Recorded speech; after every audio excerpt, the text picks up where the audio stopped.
Et si braquer une banque ne demandait aucune arme, aucun complice, aucun plan, juste une clé. Votre propre clé. Celle que votre employeur vous a confiée chaque matin depuis des années. C'est exactement ce qui s'est passé en Chine en 2006. Et ce qui rend cette histoire encore plus folle, c'est que l'argent volé n'a pas servi à fuir à l'autre bout du monde. Il a été dépensé en tickets de loterie, des millions de dollars, en billets à gratter. Bienvenue dans l'histoire du braquage le plus absurde et le plus tragique de l'histoire chinoise. La Chine des années 2000, c'est un pays en ébullition.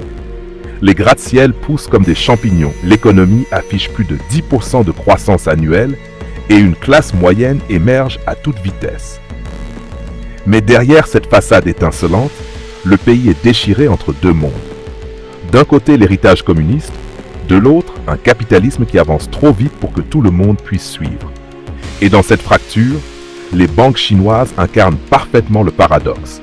Des façades modernes, des publicités clinquantes, mais derrière les portes, des registres tenus à la main, des inventaires réalisés une fois par an si tout va bien, et des procédures de sécurité qui n'existent que sur le papier. La Banque agricole de Chine en est l'exemple parfait. Fondée en 1951 sous Mao, elle fonctionne encore selon des méthodes héritées de sa création. Le principe fondamental qui veut qu'aucun employé ne puisse à la fois accéder aux fonds, les manipuler et tenir les registres est pratiquement inexistant. Un seul homme peut tout faire, seul, sans que personne ne vérifie. C'est dans cette faille béante que va s'engouffrer notre protagoniste. Ren Xiaofeng a 34 ans en 2006. Gestionnaire de coffre à la succursale de Handan, c'est un homme parfaitement ordinaire, ponctuel, discret, sans histoire. Sa nomination à ce poste stratégique doit davantage aux relations personnelles qu'à ses compétences réelles. En Chine, le Guanxi, ce réseau d'entraide, basé sur la confiance et les connexions personnelles, prime souvent sur les qualifications officielles. Un oncle bien placé dans l'administration locale aurait facilité son recrutement. Résultat, Ren n'a jamais été vraiment formé pour ce poste. Et chaque jour, il fait face à la même torture silencieuse.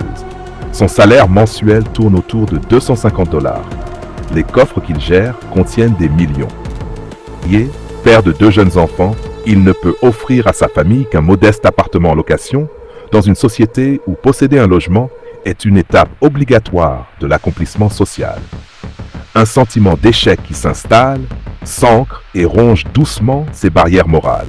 Chaque jour, il voit défiler des clients enrichis par la libéralisation économique. Et chaque jour, la tentation grandit. En octobre 2006, pendant sa routine quotidienne, une idée s'impose à lui. Pourquoi admirer ces billets qu'il manipule depuis des années quand il pourrait simplement les prendre? Sans plan élaboré, sans équipement sophistiqué, il actionne le mécanisme du coffre avec ses propres clés et glisse l'équivalent de 26 000 $ dans un sac de sport. Aucune alarme, aucun témoin. Les caméras de surveillance semblent aveugles. La banque avait investi dans des dispositifs de sécurité, mais pas dans les procédures humaines censées les faire fonctionner. Ce qu'il fait ensuite, personne ne l'aurait prédit. Au lieu de fuir, il fonce acheter 100 000 billets de loterie avec l'intégralité de la somme. Sa logique, aussi bancale qu'elle puisse paraître, s'inscrit parfaitement dans la culture chinoise. En Chine, presque toutes les formes de jeux d'argent sont interdites depuis la révolution communiste.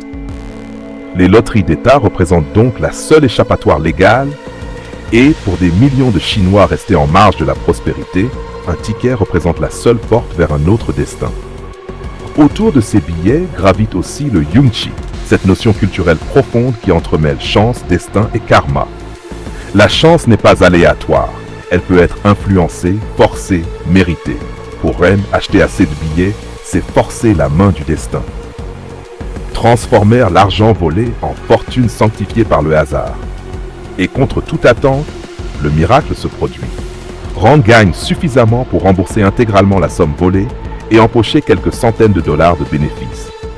Ce premier succès va être sa perte, parce qu'il lui enseigne la leçon la plus dangereuse qui soit, que le système peut être vaincu.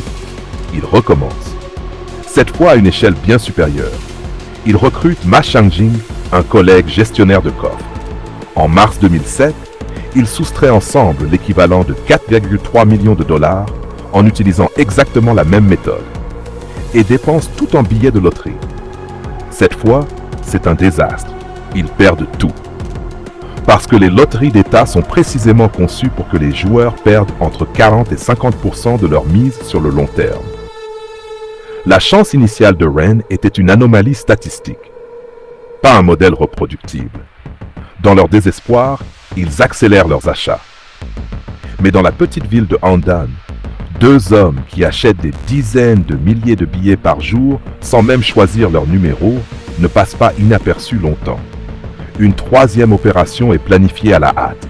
2,3 millions de dollars supplémentaires disparaissent en une journée et repartent aussitôt en billets. Au total, Ron et Ma ne récupèrent que 12 700 dollars sur plusieurs millions volés. Les coffres affichent un gouffre impossible à combler. Ils fuient. Ron prétexte un déplacement professionnel, abandonne sa femme et ses deux enfants de 2 ans et disparaît avec quelques milliers de dollars en espèces et une fausse carte d'identité. Le 16 avril 2007, 6 mois après le premier vol, la banque réalise enfin ce qui s'est passé. Une vaste opération de recherche est lancée. Les deux hommes se retrouvent sur la liste des criminels les plus recherchés du pays. Mais contrairement aux vrais criminels professionnels, ils n'ont ni les connexions ni l'expérience pour disparaître vraiment. Ma est arrêté à Pékin en 2 jours. Ron est retrouvé le 19 avril, 3 jours après la découverte du vol, trahi par 3 personnes, son chauffeur de taxi, son loueur de voiture et son propriétaire. Quand l'affaire éclate dans les médias, c'est un choc national. Pas tant pour l'ampleur du vol, mais pour sa simplicité désarmante. Comment 2 hommes ordinaires ont-ils pu mettre en échec pendant des mois l'une des plus grandes banques du pays? Le gouvernement tente de contrôler la diffusion de l'histoire. Elle se propage à une vitesse que les censeurs ne maîtrisent pas encore. Un sondage informel révèle que 64% des internautes condamnent les actes des 2 hommes, mais que 72% admettent comprendre leur motivation et 58% estiment que la peine de mort serait disproportionnée. 5 hauts responsables de la banque sont licenciés. La commission de régulation bancaire renforce les protocoles de sécurité dans tout le secteur. Mais pour Ren et Ma, il est trop tard. Le procès s'ouvre début août 2007 à huis clos. Le 9 août, la sentence tombe. Peine capitale pour détournement de fonds publics. Amnesty International dénonce immédiatement la disproportion de la peine. 2 employés modestes payent de leur vie un crime économique, pendant que des cadres du parti impliqués dans des détournements bien plus massifs s'en sortent souvent avec des sanctions administratives. Leur exécution a lieu le 1er août. Cette histoire aurait pu n'être qu'un fait divers. 2 hommes maladroits, une fin prévisible. Mais elle est bien plus que ça. Elle est le portrait d'un pays pris en étau entre 2 mondes, d'une époque où la promesse du capitalisme était offerte à tous, mais accessible à très peu. Et surtout, elle est le reflet d'une vérité universelle.